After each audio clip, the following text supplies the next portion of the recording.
If you're a gaming content creator who's uploading consistently and still not growing, this video is for you. I'm not some 100k YouTuber pretending that I've cracked the code. Myself, I'm still growing, which is exactly why I can see these mistakes so clearly, and I still see them everywhere. How's it going today? My name is Blaze Eyes and welcome to my video. In today's video, I want to help out those little guys. Those guys who feel like they are so consistently uploading so many videos but see little growth, or even just putting a lot of effort but do not see any change to their channels. Here's the first point. You probably have heard of this, but you just gotta keep on reminding yourself that you aren't a big deal when you start content creating. So what is your identity? You are not just gonna drop in and people are just gonna know that, hey, it's this guy, let's all subscribe to this person, you know? You are kind of like a droplet in this ocean. So that's the main point. What is your identity? So with that, I have made 4 classes. With these 4 classes, you will find yourself falling under one of these as a gaming content creator. We have a skillcaster, a persona, a tutor, and an analyst. Let's start with the skillcaster. This is someone you watch because they are insanely good at a game. Their skills are gameplay mastery, impressive plays, and high-level strategies. At the end of the day, when you go and watch these content creators, you are mainly going to watch them because you want to see how someone so good at this certain game looks like. What does a pro Marvel Rivals player look like? What does a PUBG player look like? What does a League of Legends player looks like when they play these games? Persona. This is someone you watch mainly for the personality, reactions, and entertainment. The skills are charisma, humor, reactions, and personal connection. We have a handful of these. These are your Markipliers, 8-Bit Ryan, Dashie. In this class, you are mainly going to watch these people because you want to see their reactions when they play these certain games. They are the main reason you are not going to watch a no commentary walkthrough. You are mainly going to watch them because they're adding a lot when they play those games. Next, we have the tutors. This is someone who teaches you how to play, showing tutorials, guides, or tips. The skills are instructions, walkthroughs, and strategies for learning. This is a class that a lot of people will come across. Usually, if you're struggling with something or want to know something, you would always go to a tutor. Now, when you see this class, a lot of people will be telling themselves that this is a class that gains the most traction, but it is not for everyone. It is not that easy. With this class, there's a lot of experience that goes through it. People would rather listen to someone who's experienced with something for like 10 years compared to someone who's only experienced with something for a week. As for the last class, the analyst. This is someone who has insights, opinions, or commentary on updates,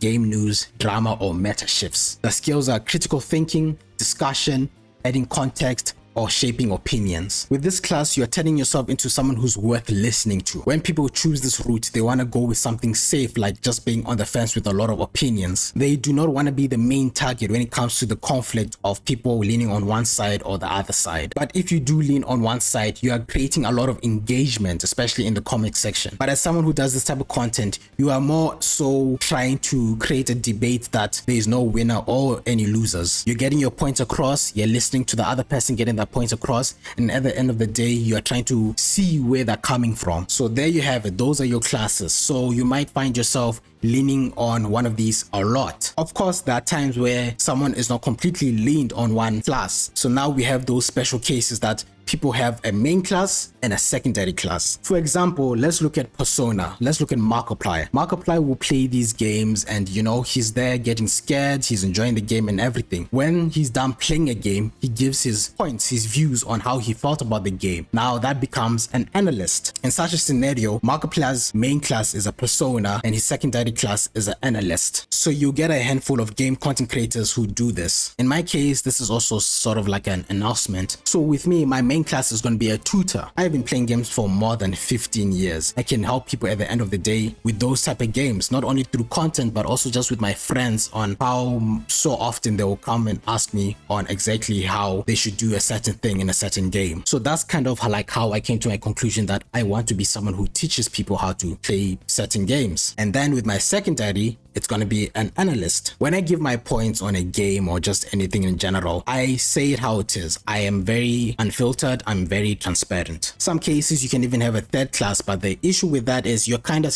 spreading yourself somewhat very thin. You're focusing on way too many things, but it always doesn't work out. For example, I very much wanted to lead into the second class, the Persona class, where I want people to come and watch me for me. Whatever game I play, they will come and watch me. Looking at my videos, they're not doing that good compared to my tutoring type of videos or the analyst type of videos. So it can very much depend on your scenario, but at times you do not want to give yourself way too many classes. This is the one time that you do not want to be a jack of all trades, especially as a small content creator. For these next points, this is something that will help you in general. This is something that a lot of people just make mistakes that they shouldn't be making mistakes too. Have a thumbnail, have a capturing title, have tags. This is something that will favor you a lot in the algorithm, because you have to understand that you are a small content creator, so your stuff are going to be at the bottom. And at least if you're not trying at all for your videos to reach a specific niche of people, then you're gonna stay down there forever. I'm sure you have noticed whenever you go onto your main page of YouTube, you'll see all these videos that have like a lot of views, but out of nowhere, just somewhere there in the corner, you'll have a video that has like a small amount of views. The reason that video is there is because that video is still part of your niche. So this kind of gives you a chance as a small content creator, but now you have to try and capture that person. So the first thing, when they see that video that has like small amount of views, they're not gonna click it because, you know, you don't have a lot of views. But when they see that video, they'll see a thumbnail. And don't just put a thumbnail of like a random scene in a game that you just went through. Thumbnails really do help alongside with the title. Don't make it a boring title. You gotta give it a title that grabs people immediately. For example, scariest game I've ever played. Lastly, you have tags. You gotta give your video some tags. Tags kind of work like chains. At the end of the day, your video will be part of a certain niche that, you know, people can pull through. Lastly, we have consistent videos and quality videos. Consistent videos are you basically uploading daily or frequently, compared to quality videos where like they can appear maybe every 3 days or even once a week, but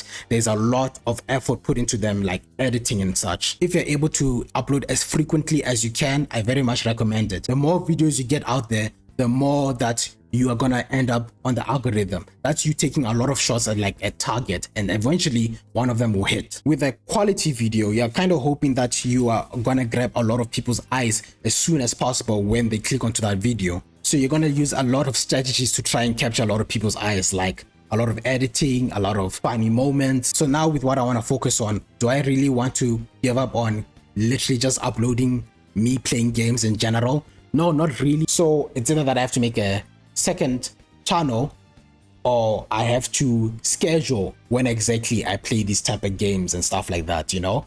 I haven't really decided on what I want to do with that. I might just make a second channel in general where I just be playing the games and, you know, you guys be watching me for me.